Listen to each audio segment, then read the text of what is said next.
Accord est outil signé entre le Rwanda et la RDC. Mais comme il y a cette mauvaise politique à Rwanda. Il y a ça, il y a insécurité, il y a force négative pour moi j'estime déjà volet diplomatique il a échoué. Voilà. Donc, solution il a échoué. À Zouasikoyo et Salinde Kotonga une armée pour permettre à capable de déclarer guerre dans les Rwandais. Voilà, merci beaucoup. Nous sommes face à des obligations.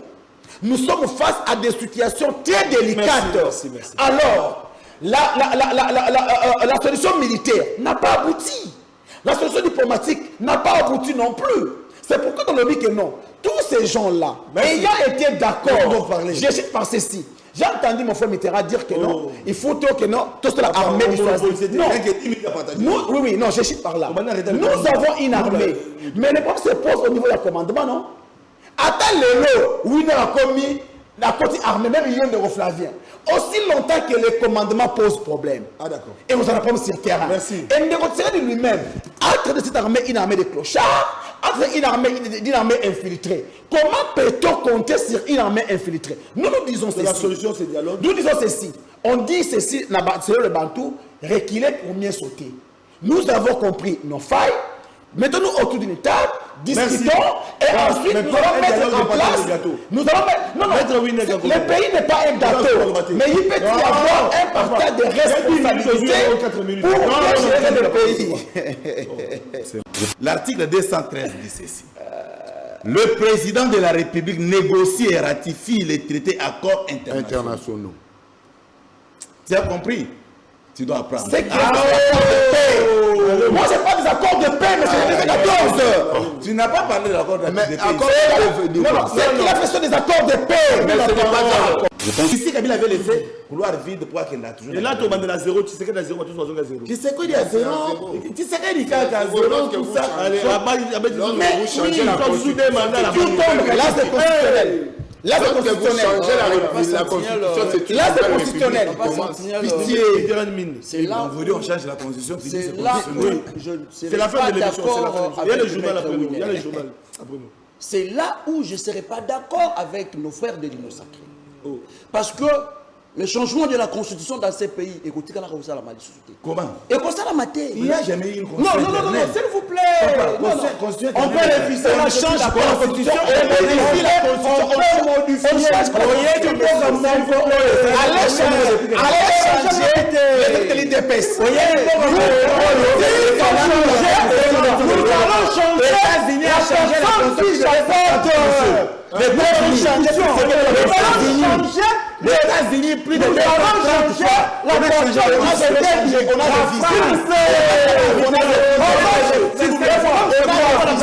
c'est le problème,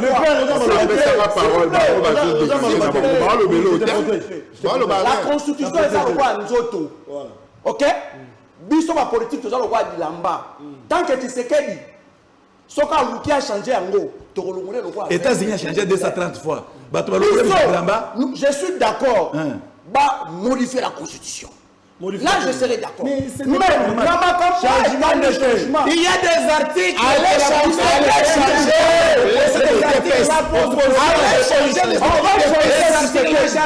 on va changer soumis. L'article on va changer Boumba. On va changer Jacques Chabat. Pourquoi? Parce que vous avez mal défini votre politique. Tu es en retard. Non, en retard. Tu es en retard. Peut-être que tu ne vis pas ici au Congo. Tu es en retard. Donc on va dire qu'on changeait contre la mitad de la France. On a vu ça dans le monde.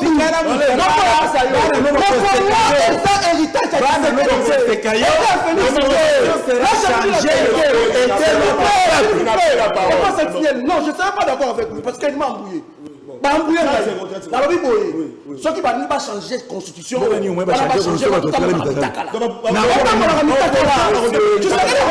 de constitution. Mais lui, d'abord, on va changer mon commun. On t'a pas donné la parole.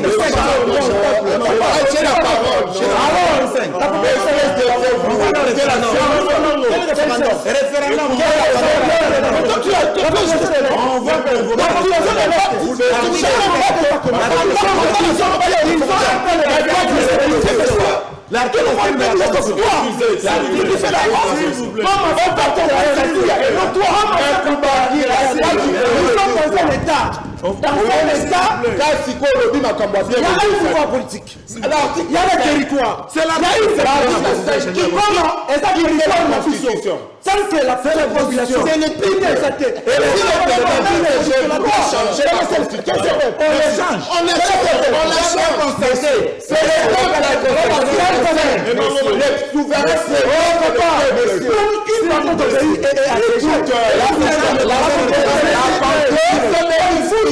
que vous avez un plan machiavélique.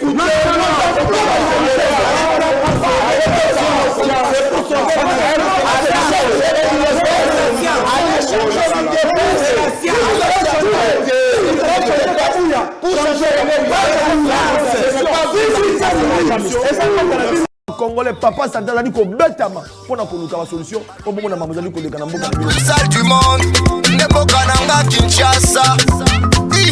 Motema pasi na leli, makondi bosala, domona bobongisa.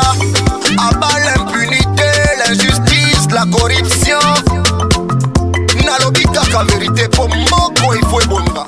Mbote na bande konyoso mbote na ba sentinelle ba kengeli ya mboka tolobaka tozaka ba sentinelle po ite elongo na bino na biso tozalaka wana pona kobeta masolo ya Congo na pesi mbote na bande konyoso mazwami libanda ya Congo bante tokundola na rappeler bande konanga ya ntena tokundola ya Paris na pesi mbote na Abraham Masala na bosanité bande konanga ya Genève ndeko Foreman na bosanité ba bazwami na Amsterdam Bruxelles bozali belé ya solo bande ko Johannesburg bande ko Chine tout kobeta masolo tolobaki ete makambo ezali belé sengeli tolobela to continuer toujours kolobela na pesi mbote les sous na bande konyoso bazwami na ba parti occupé par les rebelles AFC M23 bande ko biso oyo bazali ko vivre l'atrocité nous sommes de cœur na bango na pesi mbote na bande konyoso bazwami dans 26 provinces ya République démocratique du Congo pe na ville province à Kinshasa ici quand vous allez émettre na pesi mbote na bande konyoso bazali ko na biso en direct à partir ya PES TV vous allez ko na biso également na tokondo la TV officielle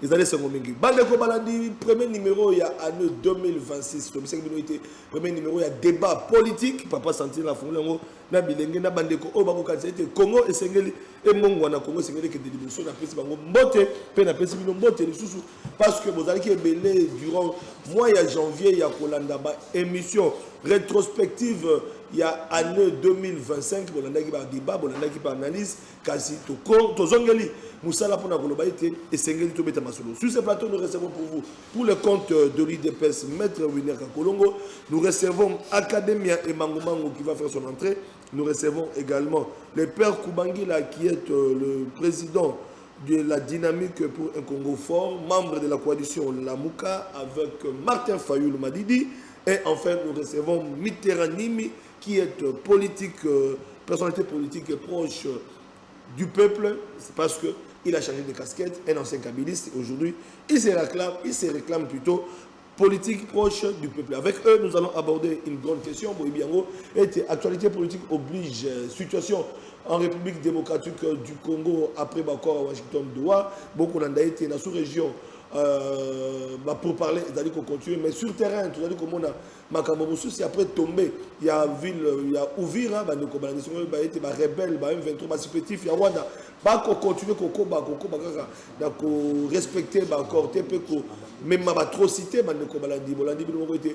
se diriger vers Kalemi, c'est-à-dire l'information, est-ce vrai ou pas, mais au moins, nous apprenons que le mouvement rebelle va continuer toujours, qu'on se met désolation. Alors, est-ce que solution cette fois-ci par rapport il y a dialogue oyo mon amboka Martin Fayoulou a proposé est-ce que il dialogue oyo nanga kosenga il dialogue oyo sauvons la RDC Kabila kosenga topé il dialogue oyo sengeli Tshisekedi yé asala na format na yé basango pe bapesa ki makanisa bango elongo na banganza pe kasi bayi politique bango kanisa ni peut être kimia un compte définitif dans mboka na biso afin que l'état congolais fonctionnement est à la normal makambo so de normal pas congolais va vivre normal alors dans ces mboulot bande ko baladi to biete ba victime nous sommes dans la ville province de Kinshasa pour na ko remarquer que ceux qui vous les bêtis bande ko baladi bakoma ko benga kabase le palais du peuple. Donc tout le monde a kandenge ni bato ba la victime mituka ya bato ba jeep ezali ko beba parce que ba mvula soki bandi na ville province de Kinshasa ezali ko semer ba catastrophe ezali ko vivre yango bande ko na balandi na sa mvulo to biti ba kino ba lamuki ndenge nini ndenge ezali ko leka kasi opération ya contrôle ya ba document bo bino moko était de faut à plus de $500 pour la vignette aux à l'assurance aux à la permis de conduire pour aux à l'accès après contrôle technique autant bola bande ko balandi situation na tozali komona ba ozali kosema entre police na population bande ko balandi ba élément ba vidéo zali na ba TikTok zali na ba réseaux sociaux vous allez komona comment est-ce que police zali ko se comporter zali komona pendeni ba chauffeur peut bazali ko se méconduire vis-à-vis ya ba o bazali ko sala ba contrôle est-ce que solution pour na Bumba et kozala ko continuer pour na mamso habiter Bumba gouverneur de ville de la province de Kinshasa a défié même ba chauffeur na ba population parce que habiter à kosa la mosala né d'entrée de jeu la première question to ko zope impression ba ndeko parce que misusu ba batiki ba mitu kana bandako ba misusu ba ba difficulté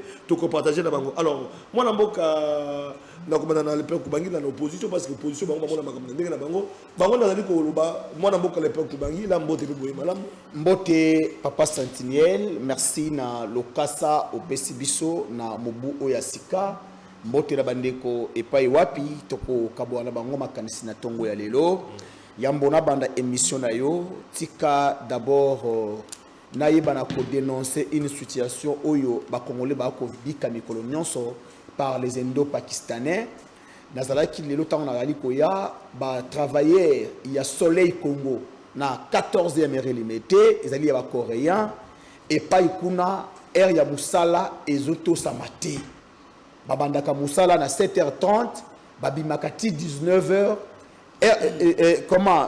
les heures supplémentaires ne sont pas prises en compte.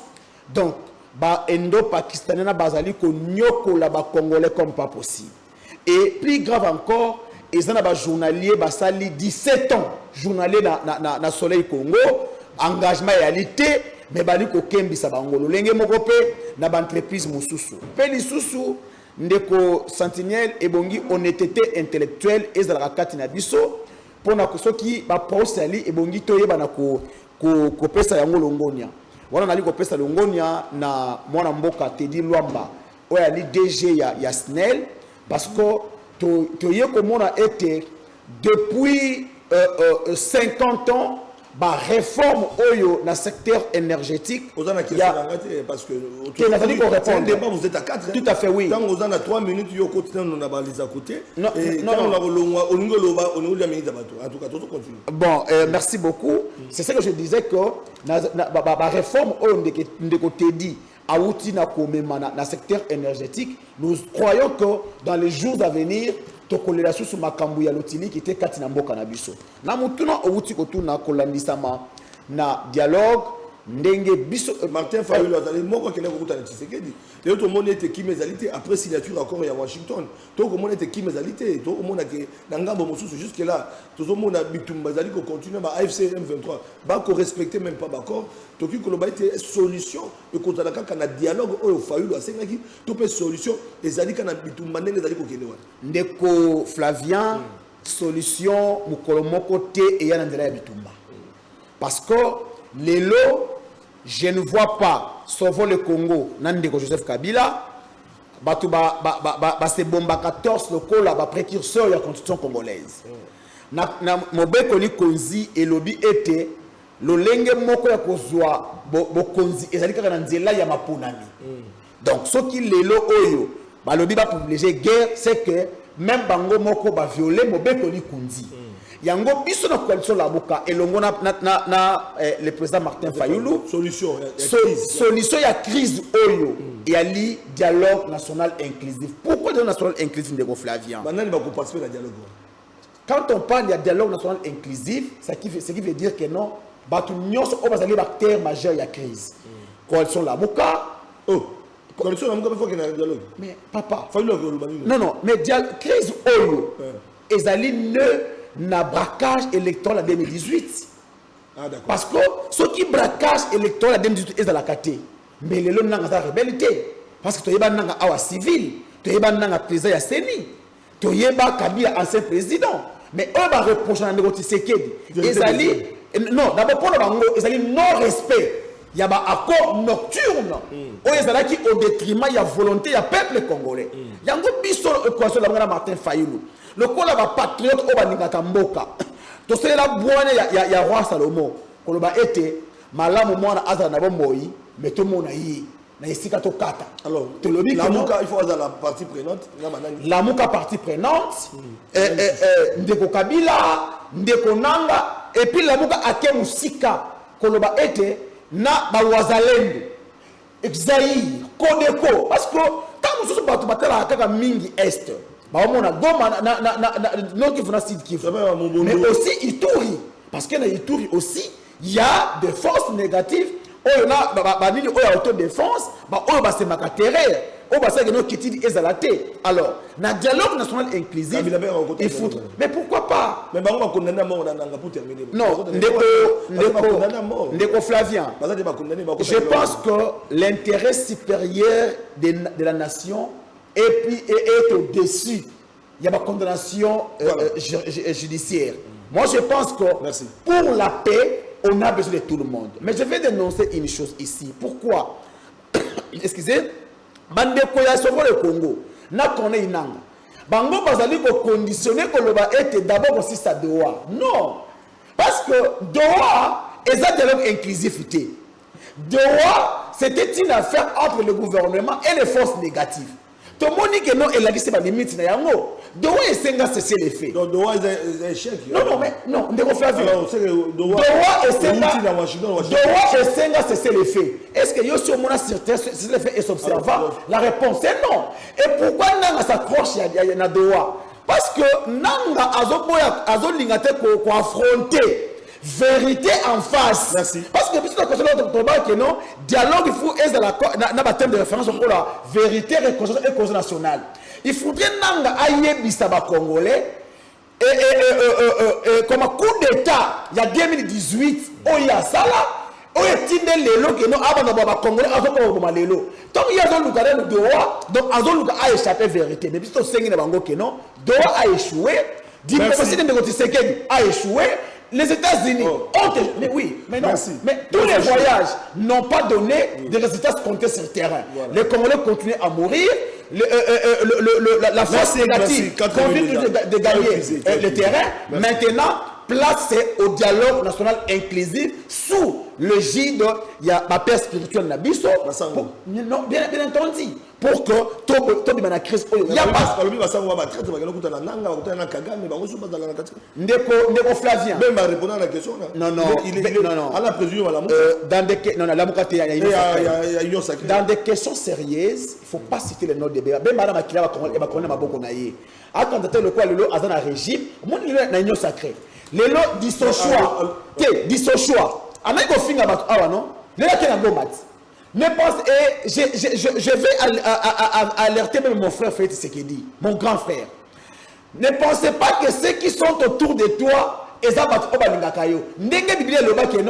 n'est pas ceux qui disent je t'aime, c'est qui entrent dans le rond de ciel, mais plutôt ceux qui font la volonté. Le Goma et Mangoma Robé Winner, tout le monde est dans Goma, c'est une sacrée. Bien que non, mais il me dit son choix. Non, j'alerte. Non, j'alerte. S'il te plaît, dis ce choix. Azala qui le croit que non, vous allez qu'on défendre. Ce choix à la Goma. Alors, écoutez, et ma maman aura winné. Mais ce choix est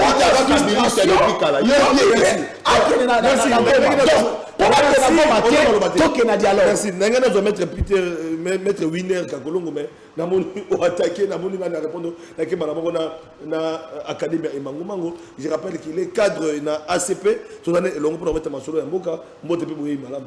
Ndeko Flavien Mbote na balandi Mbote je crois na ko awa na saluer Mbango le président national de l'ACP camarade autorité morale Gentilini Bilamba Azali toujours en forme Aoutaki Kosala master 2 nae avec une mention distinction les lots oyo Gentilini Bilamba kandenge na banda obenge depuis kala que monsieur la science il a encore encaisser la science et puis toujours continuer là. Awatikana ebisande konanga mbangu.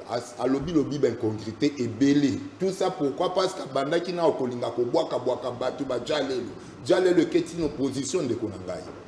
Opposition boya no opposition ya construction ya pays. Ndeko nanga zolo baba sango comme ba médiateur. Jugé parti. Sango médiateur il y a dialogue au biso pena académie mango toujours zé.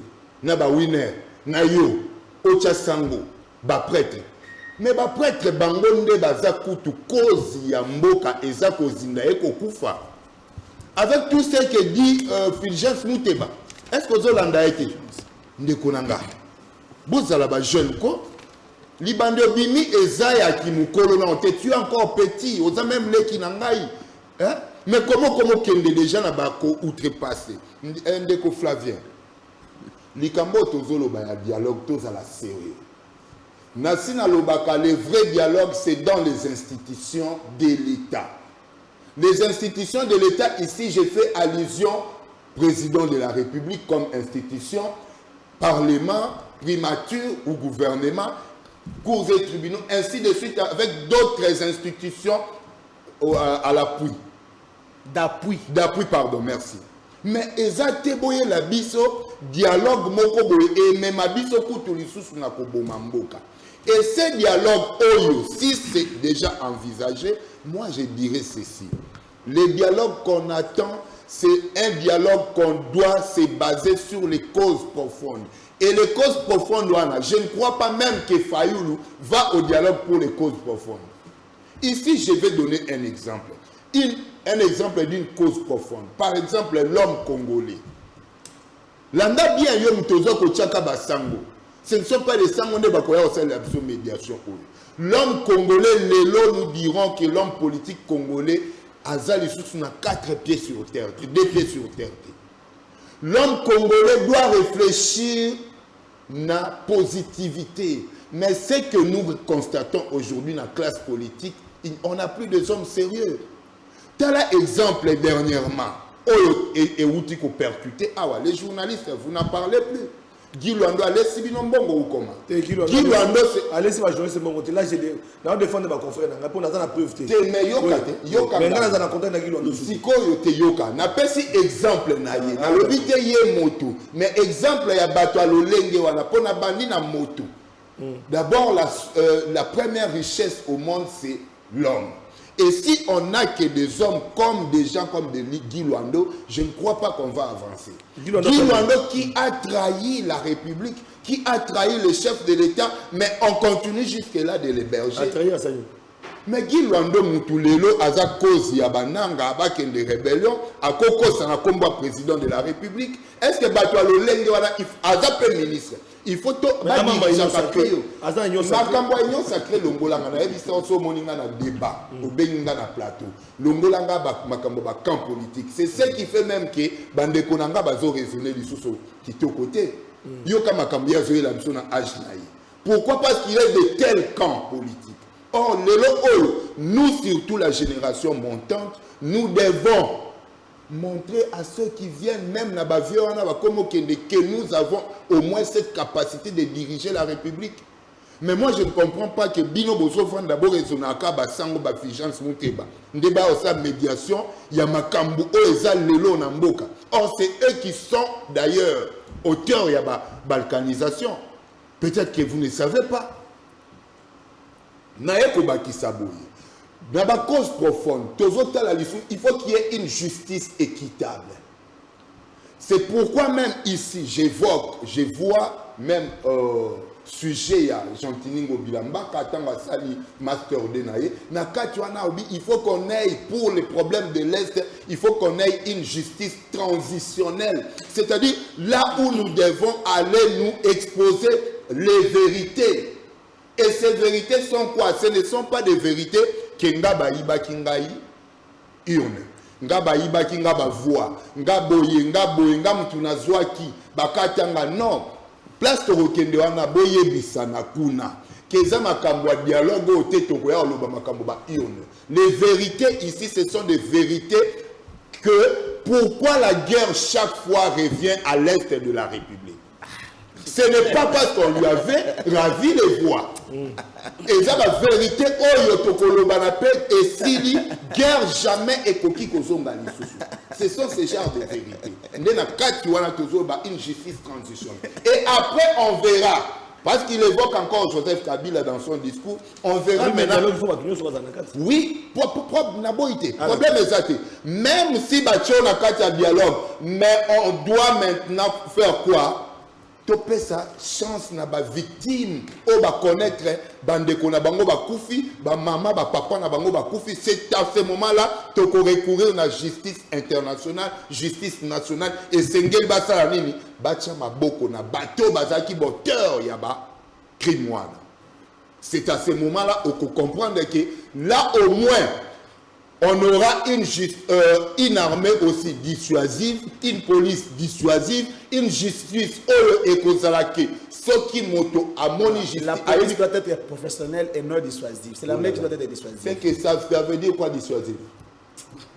Au Seki. Non, au Seki, au nom de non dissuasif, on a la Kissinini. Yo Kansika, l'armée est dissuasive. Même toi aussi, ton comportement peut être dissuasif. C'est ça. Noter. Ça, c'est la science. Il faut noter. Pour que nous le quoi appelle ça armée dissuasive. Donc, il y a un peu dissuasif. Non, ton comportement aussi peut être dissuasif vis-à-vis, face à tel cas ou tel cas. Donc, et ça, français. Les Français sont élastiques. Donc, il faut comprendre. Donc, nous devons ici faire un dialogue. Oyo, lelo eko silisa biso problème on a est. Et non, tokozonga kanango chaque fois pour que les politiciens s'enrichissent. Merci vraiment. Au petit détail très bien par rapport à la vision. Oyo, nous avons un ACP, nous avons un Kimia à travers un dialogue précis, précision. Alors, tout comme il y a un maître Winner comme ça, dans un déco Mitterrandi, pour ça. Maître Winner, Kakolongo, IDPS, Mbotepe Malamu. Merci beaucoup, Ndeko Flavien. Remarque à Liboso, invité Nayo Bazala Mikolo, tout le monde tout ça débat de qualité. Très bien. Deuxième remarque, tu es côté de Sabamine ou Yabato na plateau pendant que l'autre a zolo. Si tu sens que Yebi Koseka garder ses dents pour ta femme et tes enfants. Merci beaucoup. Parce que le peuple qui nous suit, qu'est-ce que nous sommes en train de dire? Très bien. Si c'est mal dit, le peuple va nous juger. Si c'est bien dit, le peuple va encore nous juger. Mais avant que j'y arrive, Nazo Pesa va cadre sur IDPS, va combattant na combattant. Mbotezo sauté que Mbango n'est pas président de la République. Pour nous accueillir ce peuple congolais, que le président de la République a son mandaté. Azandena vision pour la République démocratique du Congo. C'est la vision qui porte le membre du gouvernement. Et ici, en l'occurrence, je cite Patrick Mouyaya. Patrick Mouyaya, de tous les gouverneurs et de tous les ministres, il est le seul. Dans une gestion, ni moins tribaliste, ni moins.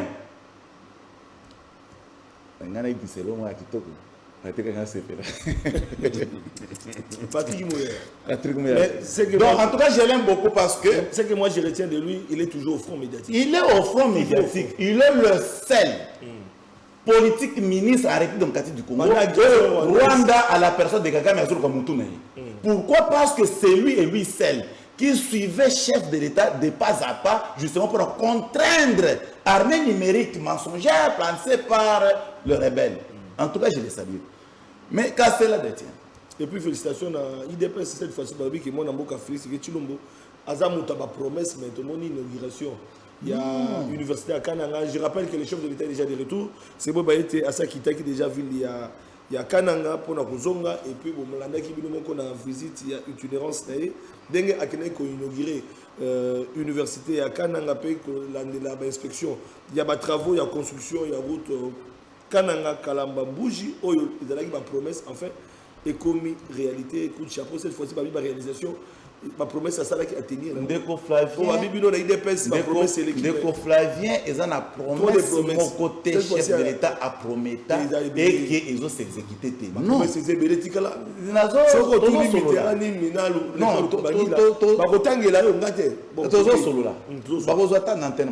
Je vous informe que dans le programme, il y a 145 territoires, il y a projeté pour 14 universités. Et dans les 14 universités, il y avait 6 universités réhabilitées. Et tous les universités réhabilitées, c'est déjà fait. Nous avons un exemple, campus, IPEN, ainsi que ISTAR. Au Kenya Kasai, nous avons l'université de Kasai, Mbujimai, OM, et nous avons l'université de Kananga, nous avons l'université, il y a...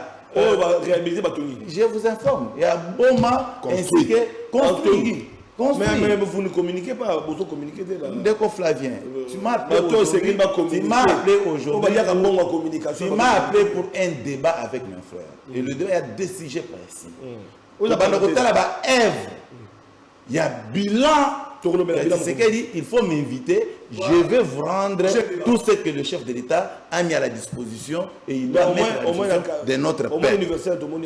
Mais c'est qu'il faut rappeler pour les téléspectateurs qu'il y avait un grand site érosif et que c'est qu'il y a une délégation au gouvernement qui entre autres le ministre de l'infrastructure accompagné de DG OVD Victor Toumba où il a initié des travaux pour barrer site érosif parce que l'ingaki peut MMA université Kananga donc c'est pour vous dire que c'est qu'il faut tenir compte il y a des génie congolais, c'est-à-dire que dans le Congo tous les Congolais dans la société congolaise où il y a notamment comme OVD dans le leadership il y a Mwana Mboka Victor Toumba Oyo a été dirigé par le chef de l'État dans la volée il y a infrastructure. Alors jusqu'à là vous consommez une minute je comprends nous attaquer mon dialogue Ndeko Flavien nazolingato dialogue IDPC nazolingato sur na bandeko na bosolo pe na bosembo voilà totuna na totana en face. Très bien.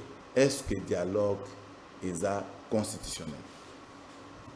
Est-ce que dialogue est la constitution il y a le 18 février 2006 beta biloko dialogue exact au côté tous les articles tous a 229 articles de la constitution constitutionnelle na nyonso wana dialogue etikala kozala prévité ni moins na préambule et je vais m'amener à couper ni moins na préambule batikala ko projeter que en cas de blocage de gestion il faut dialoguer non c'est que obligé non voilà parce que c'est que dit Azap n'a comme leitmotiv il y a pour respecter constitution de la République. Ça c'est un point.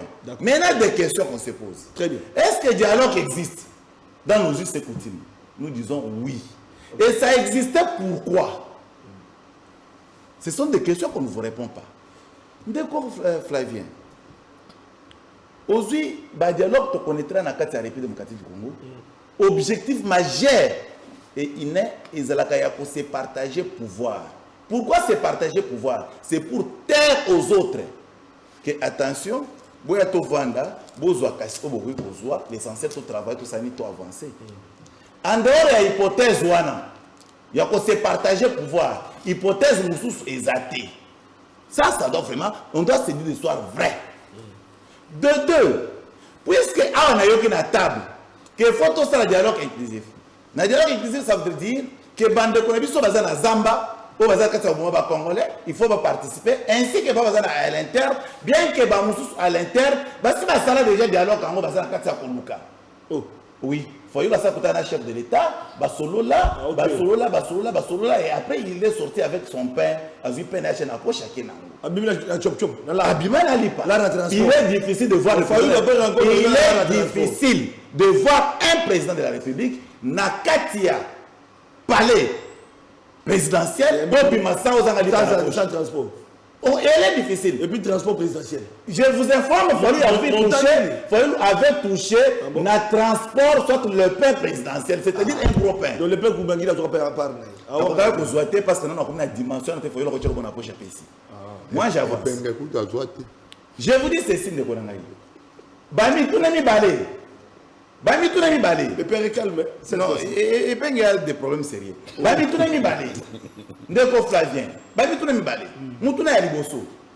Kabila nanga bisi mois tout ça et consort. Ba dépenser mon solo, n'est-ce pas? Pour na kosoma mandoki. Et mandoki doit les avoir comme objectif, il y a koboma bato. Effectivement ba réussir koboma bato na est la République, n'est-ce pas? Donc bazana Fordo, il y a dépenses d'achat, il y a ba armes à faire et basé sur un fardeau, il y a bateau, il y a bomi, il y a Congolais. Question. Est-ce que bateau soit une table de négociation? Va poser préalable. Il y a restitution, il y a mon solo, qui va restituer? C'est la République qui va restituer.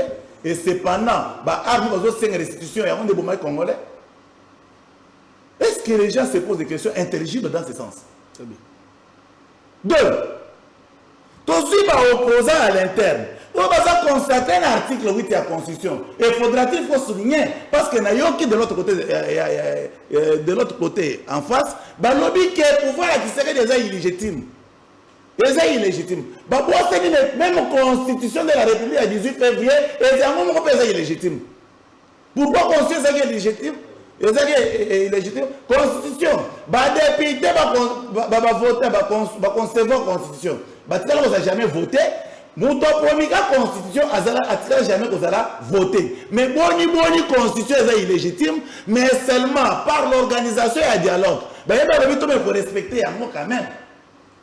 Tout le monde respecter quand même. Mais les lois qui sont ici à la Constitution, il faut respecter dans son article 70 de la Constitution, et comme ici, le président de la République, aujourd'hui, il est illégitime et par conséquent, il faut tout ça dialogue. Non, dialogue démoniaque. Dialogue purement démoniaque. Donc, IDPS, pas de dialogue. Pour IDPS. Voilà. Pour conclure. Mais je n'ai pas encore parlé, bon, je vais conclure. Non, non, oui. Pour IDPS. Il y aura un deuxième tour de table. Pour IDPS. Oui. On ne refuse pas qu'on dialogue. Oui. Naouti comment on a de Kofoyou dans la cité de Loya. Naouti comment on a docteur Mukwege dans la cité de Loya. Naouti comment on a politique dans la cité de Loya. J'ai vu le politicien conscient émané. Il y a qualité à opposer la carte démocratique du Congo. Mais en conclusion, au défait dans la cité de Loya. Oui. Maintenant ici, tu sais que dans on va se sentir que Bazan a un problème dans la République. Il y a un problème, il y a une lettre missive qui est déposée sur l'accusé de réception.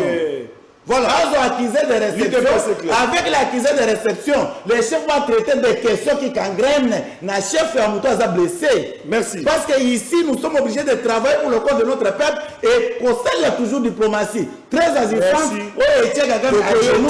Aujourd'hui, c'est quelqu'un qui plaît. Politologue. Merci beaucoup. Là, on a tout dit juriste, mais si on trouve un politologue, moi, je suis Mitterrand, je suis sa science pour avoir un dialogue. Politique. Mitterrand, personnalité politique proche du peuple. Peuple à l'Union. Merci beaucoup, Papa Sentinelle, pour notre confiance renouvelée dans la nouvelle année dans la personne Mitterrand. Oyo Azali, personnalité politique et proche du peuple. Papa Sentinelle, je pense que nous sommes les grands plateau pour aller là, parce que la population congolaise allait souffrir, particulièrement au Yakisasa, à Kolela, mais coloniaux sont pour les Cambodgiens, garantie locative. On n'en parle pas. On n'en parlait pas. Ni l'opposition, ni le pouvoir en place. Malgré le peuple d'abord. Les lois n'a pas bisayo, n'a pas de Mitterrand. Nazali ko subir l'incompétence ya bateau bazali ko gérer. Na kayi ko lukanda ko ba ko senga garantie il y a 23 mois. Garantie il y a 23 mois. Wana wabi. Papa Sentinelle, na wabi so na kati ya Kisasa. 23 je te dis que non, la population congolaise on a réglé ma garantie la ville provinciale de Kinshasa. Oui, mais provincial ou national? National. Tout comme provincial. Provincial à Kinshasa ou provincial? Papa Sentinelle, na bien sûr Rolandinga malamu. Na lobi bien situation oyo nazali ko lobelango mingi ya population ya Kinshasa. Pourquoi? Parce que totali na mokonzi mongo na kombo ya Daniel Bumba. Tomoni abimisi biceps na ye alaxi biso ke ya azali Goldberg abimisi biso 3000 personnes na balabala to beti maboko mais pour na makambo azali kotala nde population likambo ya garantie locative mais pourquoi pas akende pe na sens wana akende pe na angle wana abonisa ba baye. Il y a une loi qui a été votée depuis 2015 promulguée disons depuis 2015 mais pourquoi cette loi est allée pour souffrir une application nango? La population quinoise, elle a garantie locative. Et non, pas seulement ça. Il y a aussi un sérieux problème dans les loyer. Papa Sentinelle, comment est-ce que ce pays n'a pas de conditions? Chambre solo pour 10 salles de bain, ils ont moins de $150. Mais on a qui ça? Ça n'est pas Bilolo. Bilolo, pourquoi? Parce que déjà à genoux, dans le côté de la tête. Mais vous comprendrez, la chambre salon pour 10 salles de bain à Gombe, $900, $1,000. Nous sommes dans quel état?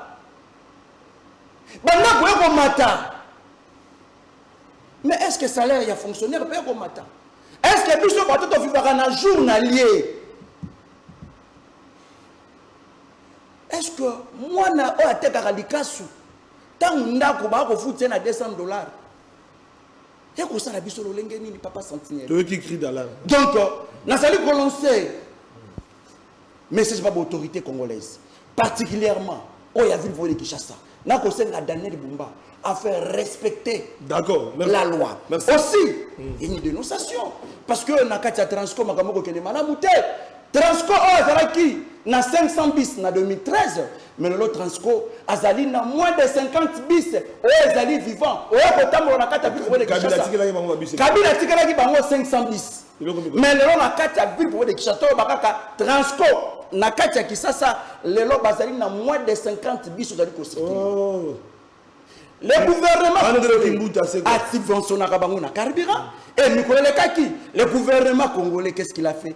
Il a donné 5 milliards de francs congolais dans le comité de gestion pour abassar la ligne. D'abord, répartition dans le Saramaki comment 70% bafuta, ba personnalité au bajan, mais sans qu'il y ait un bougement 9 mois d'un paiement.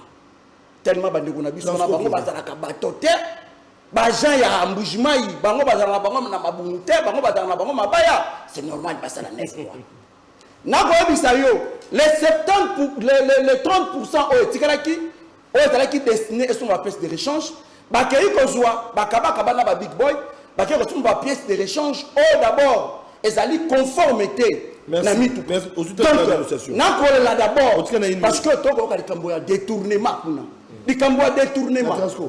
Transco. Les autres Transco, Azali, na dette, na Sofibank. Il y a plus de 8 milliards de francs congolais, il semblerait. Donc, Jean-Pierre Bemba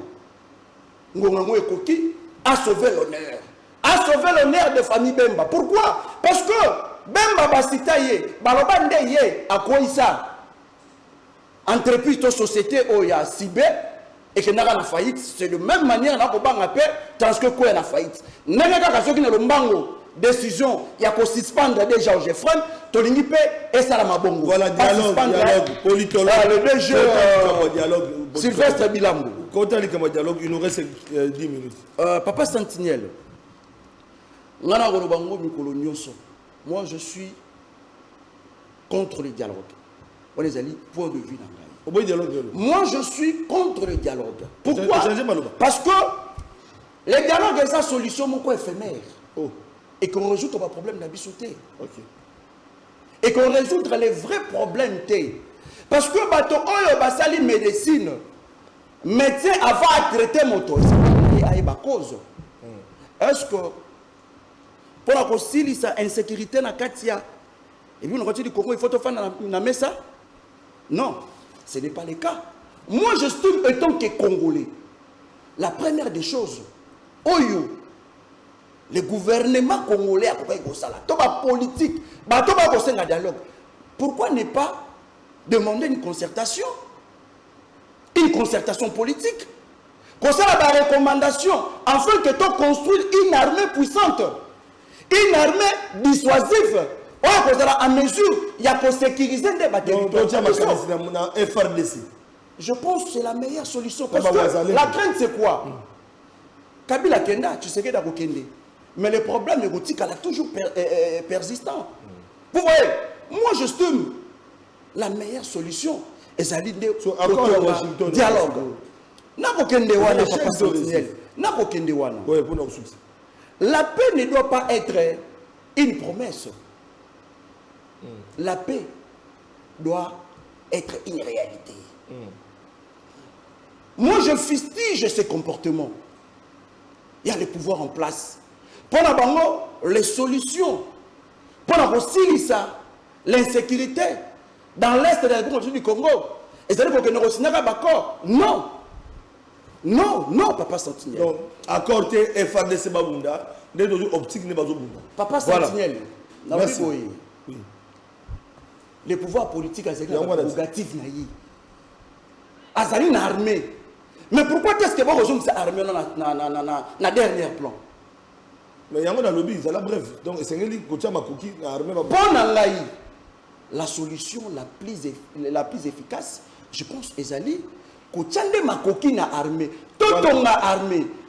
Accord de Washington. Après avoir signature, pour apporter une paix.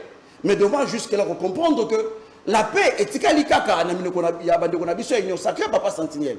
Donc, pour n'acheter, Papa Sentinelle, moi je pense que la puissance d'un État est se résumer par sa capacité. Il y a cause là. Capable de défendre. Aussi, il y a quoi agir. Aussi, il y a quoi influencer les droits, disons, les droit international.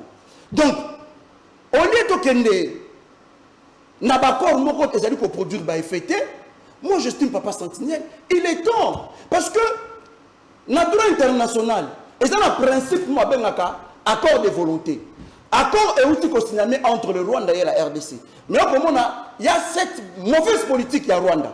Il y a aussi ça, il y a insécurité, il y a force négative, moi j'estime, déjà, volet diplomatique, il a échoué. Voilà. Solution, il a échoué. À Zouasikoyo, et Salinde, Tonga, une armée, pour permettre à capable de déclarer guerre dans les Rwandais. Voilà, merci beaucoup. Je vais demander à la réalisation de nous ajouter, nous accorder encore 10 minutes. Il est temps pour nous. 2 minutes, 3 minutes pour tout ça. Vraiment très bien. Alors, les pères Kubangi là, au rebondir, pour conclure. Merci. Nettoyage technique et puis au conclure. Ndeko Flavien, je pense qu'autour d'une table, tu allez composer dans l'élite. Lorsque tu as élite, il faudrait qu'on analyse Nabiso et dans la référence pour la très bien. Et ça n'a pas si. Winner à lobby, dialogue, comment constitution, il y a 2006, et c'est là qui votait par des personnes illégitimes. Winner est juriste. En droit, on dit ceci. C'est le fait qui précède les droits. S'il te plaît, mais en fait, apprends d'être discipliné, non? Oui. Tu as une dictature moboutiste, tu as une guerre entre Kabila et encore une dictature, tu as une guerre avec Bemba, Baroubera et consort. Le pays était disloqué. Maintenant, quelqu'un est venu, il y a assise. Maintenant, il faudrait qu'on ait un processus démocratique. Mais pour la processus démocratique, il faut doter à la nation des textes légaux. Pour voter ces textes, on a soumis cet exercice au référendum. Celui qui donne la légitimité, c'est le peuple. La Constitution a été votée par le peuple. L'Assemblée nationale est votée la Constitution T. C'est le peuple au travers du référendum. Mais quand un avocat, un juriste nous dit sur ce plateau que la Constitution était illégitime, il tire cela où? Alors, on a dialogue et la constitutionnalité. Mais Ndeko Flavien, mon Dieu, le droit est assis sur les jurisprudences et la doctrine. Là où le droit est muet, on peut se référer à une jurisprudence. Vous comprenez? Dans ces pays, par le passé, pendant que l'UDP était dans l'opposition, il y a eu dialogue politique vrai ou faux? Vrai. Sous Kabila. Sous Kabila. C'était constitutionnel ou pas? Donc, comme sous Kabila, il y a eu dialogue politique. Alors, c'est qui conduisait la délégation. Bien sûr. En 2015 d'abord, en plein mandat à Kabila, il y a eu dialogue, il y a OIA. ezalaki na Kodjo, tant que biso na été to boya ka Kodjo kabiliste. Et c'était constitutionnel. Donc, si la Constitution ne le dit pas clairement, mais comme il y a une jurisprudence du passé, ok, non, les pouvoirs politiques avaient organisé un dialogue. Ça s'appelle au dialogue. C'est référé aujourd'hui à cette jurisprudence. Ils ont nullement fâché par l'ordre de la République, moi encore la Constitution. Est-ce qu'il faut tout Winner a comprendre? Non, alors vous concluez. S'il te plaît, la deuxième des choses, Winner a dit ici, mais la Constitution dans son article 14, et 214 plutôt, nous parle de la procédure sur le traité et les accords de paix. Est-ce que, parce qu'il veut s'accrocher à la Constitution, il peut nous dire une seule fois, s'il te plaît, cher frère, est-ce qu'il peut nous dire, là où l'Assemblée nationale congolaise ont été consultés pour les accords de paix, ou soit ces accords des États-Unis ou des Doha ont été discutés dans l'Assemblée nationale. Jusqu'à aujourd'hui, la réponse est non. Voilà. Maintenant, entre Tshisekedi et nous, qui veut la Constitution? Vous comprenez? Faisons un débat intelligible pour que nos Batumoussous et les Bango. Les dialogues que nous demandons aujourd'hui, ce n'est pas une faveur. Nous sommes face à des obligations. Nous sommes face à des situations très délicates. Merci. Alors, la solution militaire n'a pas abouti. La solution diplomatique n'a pas abouti non plus. C'est pourquoi on dit que non. Tous ces gens-là, ayant été d'accord, je cite par ceci. J'ai entendu mon frère Mitterrand dire que non, il faut que non, tout cela armée du oui, non, je cite par là. Nous avons une armée, mais le problème se pose au niveau du commandement, non? Attends le lot, où il a commis la côté armée, même million de Flavien. Aussi longtemps que le commandement pose problème. Ah d'accord. Et on s'en apprend sur terrain. Merci. Et il négociera de lui-même. Entre de cette armée, une armée de clochards, entre une armée infiltrée. Comment peut-on compter sur une armée infiltrée? Nous disons ceci. La solution, c'est dialogue. Nous disons ceci. On dit ceci, selon le Bantou, reculer pour mieux sauter. Nous avons compris nos failles. Mettons-nous autour d'une table, discutons, et ensuite nous allons mettre en place. Nous allons mettre. Non, le pays n'est pas un gâteau, mais il peut y avoir un partage de responsabilité pour gérer le pays. C'est marque de considération aux autres. Oh là là. Faire une mise au point très scientifique pour éclairer notre peuple. Très bien. Et le peuple sait que je suis Winner au Congo. D'abord, je commence à lui dire. L'article 214 ne parle pas des accords, parle des traités. L'article qui parle des accords, c'est l'article 213. Traités et accords internationaux. Ça, traité, accord, c'est Mais l'article ne 213. faites pas les accords. C'est pas l'article 214. L'article 214. Tu comprends? Donc, on vous dit ceci. L'article 213 dit ceci. Le président de la République négocie et ratifie les traités accords internationaux. Tu as compris? Tu dois apprendre. Moi, je parle des accords de paix, mais c'est les 14. Tu n'as pas parlé de l'accord de paix. Non, c'est qu'il a fait sur des accords de paix. Mais ce n'est pas un accord.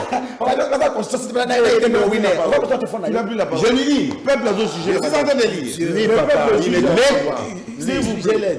Les gouvernements concluent les accords internationaux non soumis à la ratification après délibération en Conseil des ministres. Il en informe l'Assemblée nationale et le Sénat. Il en informe. Ça, c'est par rapport aux accords. Il faut aller lire avec celui qui t'a envoyé. Tu comprends? Les accords de paix. Ici, on n'a pas intitulé les accords. On a dit les accords en général. L'article 214 où on parle d'accords de paix, messieurs. Lisez. L'article 214 ne parle pas des accords de paix. L'article 214 parle des traités de paix. Je te lis. Article 214. Les traités de paix, les traités de commerce et les traités des accords relatifs aux organisations. Ici, on traite des traités. Mais ce monsieur, il a... relatif aux accords d'organisation. Ça prend du temps. Alors, j'avance. Oui. On peut comprendre que notre peuple est allé au référendum. Parce que je ne pouvais pas tout dire dans les détails. Sois calme. Mais seulement celui qui promulgue la Constitution, il a tiré la légitimité d'où? C'est comme ça que Wiener a dit la constitution du 8 février 2006. Cette constitution est illégitime. Parce que celui qui l'a promulgué, n'avait pas le mandat du peuple. En 2006, Kabila n'était pas élu par le peuple. Ah d'accord. Précision détail. Ce sont des précisions, chers frères. Ça, c'est la science. C'est la science. Il ne faut pas venir comme ça. Il faut venir avec la tête bien bourrée, mon cher. Maintenant, j'avance. On nous dit, dialogue n'est pas prévu dans la Constitution. Il faut revenir aux coutumes ainsi que d'autres sources de droit. Non. La Constitution ne dit pas ça. Le président de la République ne prête pas serment sur la coutume, ni moins équité, ni moins la jurisprudence. Il prête serment sur la loi de la République. Et la loi ici, c'est la Constitution. C'est mon intelligence qui est avancée pour nous convaincre parce qu'il y a eu des jurisprudences constitutionnelles, des jurisprudences qui s'est fait en République démocratique du Congo, n'a pas dialogue passé. Qui n'était pas constitutionnel. Ce n'est pas constitutionnel. Encore il a contredit Maître Wiener. Ce n'est pas constitutionnel. Mais sur le plan constitutionnel, le chef de l'État, lui a comme sa vie, c'est la Constitution de la République. Très bien. C'est la Constitution de la République, c'est le chef de l'État. Oui, c'est ça sa vie. Violer la Constitution pour nous revenir dans le recours jurisprudentiel, dans le recours coutumier, équité, et pour une violation flagrante de la Constitution. Voilà. Parce qu'il n'a pas prêté serment pour ça. C'est la loi fondamentale de la Constitution. Ok. Maintenant, pour terminer, moi j'ai toujours été élégant. J'ai toujours été élégant. J'ai dit ceci. La meilleure solution en République démocratique du Congo, c'est de laisser Tshisekedi au pouvoir et reprendre tous les actes qui constituent la mallette de la gestion de la res publica. Et ici, qu'on n'utilise pas les problématiques de mandat parce que la Constitution n'est pas du tout viable. Qu'on laisse Tshisekedi. Au-delà de contradiction. Au-delà de 2 mandats. Contradiction. Non, c'est moi qui pose. Nous avons 2 mandats. Il faut me chercher les gens qui réfléchissent. Oui. Ouais. Laissez Tshisekedi. J'ai dit ceci. Après, la meilleure solution. C'est la clé. S'il s'avère que Tokozala n'a pas lingala mabi bubu. Ce qui est pour ça, le Tokovanda pour la Kosovo, parce que dans on a eu Salama l'autre fois. Tokosala nini. Tokozwa et l'autre boussole de Jakamboka. Totiango na mesa et c'est pendant pour moi etikala na chichotement te Tshisekedi azali wana zo continuer na mission na ye tokei to préparer Congo le Congo va préparer na mibeko zo diriger yango mibeko na komona en constitution to revoir constitution réforme constitutionnelle. Oui, changement to revoir à ce moment-là. La trahison est déjà dans la constitution. Tolongoli yango à ce moment-là ndeko nangai. À ce moment-là to retient mémoire na kati ya kitoko na pesa moko. Ils ont belé na kopesa na émission prochaine na pesa moko. Muto ko simbaka munduki akoki jamais ko participer na pouvoir public. Pe muto simbi munduki ye akoki jamais ko postuler comme président de la République. Ce sont des histoires on doit poser la côtière dans la constitution ex-verbi pour dire que Moutounion soit abandonné. Mais ici, Kabila avait laissé couloir vide pour qu'il a toujours. Et là, tu as à 0, tu sais qu'il y a 0, tu sais qu'il y a 0. Tu sais qu'il y a 0, tu sais qu'il y a 0, tout ça. Mais vous changez la constitution. Là, c'est constitutionnel. Là, c'est constitutionnel. Là, c'est constitutionnel. Pitié. C'est là où on change la constitution. C'est là c'est la fin de l'émission. Il y a le journal après nous. Il y a le journal après nous. C'est là où je ne serai pas d'accord avec nos frères de l'Union sacrée. Parce que le changement de la constitution dans ces pays, écoutez, la société. Comment? Et comme ça, la matière. Il n'y a jamais eu une constitution. Non, s'il vous plaît. On peut réviser. On change la constitution. On modifie la constitution. On modifier. Allez changer. Nous allons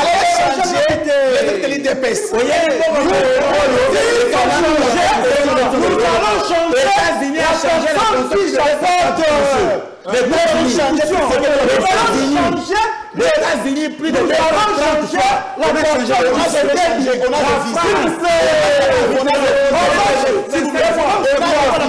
c'est la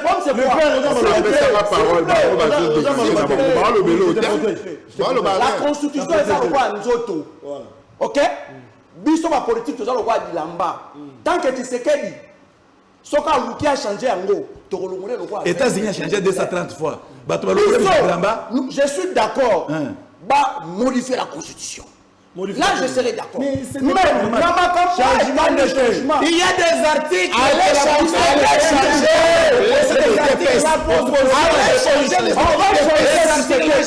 On va changer Soumima. On va changer Boumba. On va changer Jacques Chaban. Pourquoi? Parce que vous avez mal défini votre politique. Tu es en retard. Non, en retard. Tu es en retard. Peut-être que tu ne vis pas ici au Congo. Tu es en retard. Donc on a dit qu'on changeait contre la mitad de la France. On a vu ça dans le monde.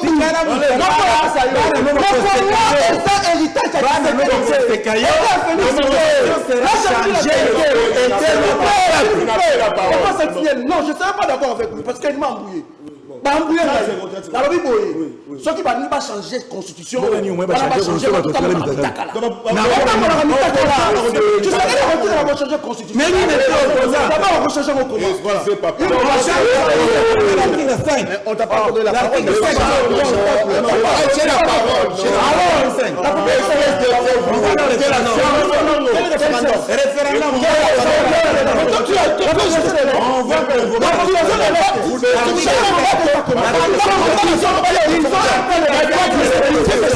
L'article dans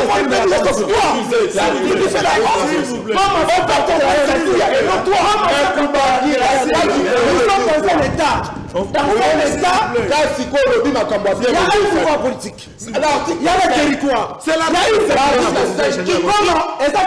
constitution. Tant que la population, c'est le pays de sa tête. Et le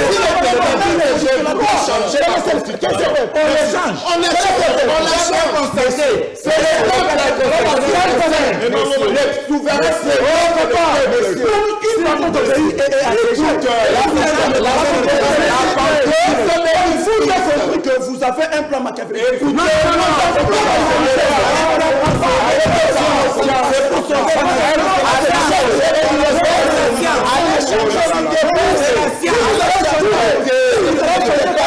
Pour changer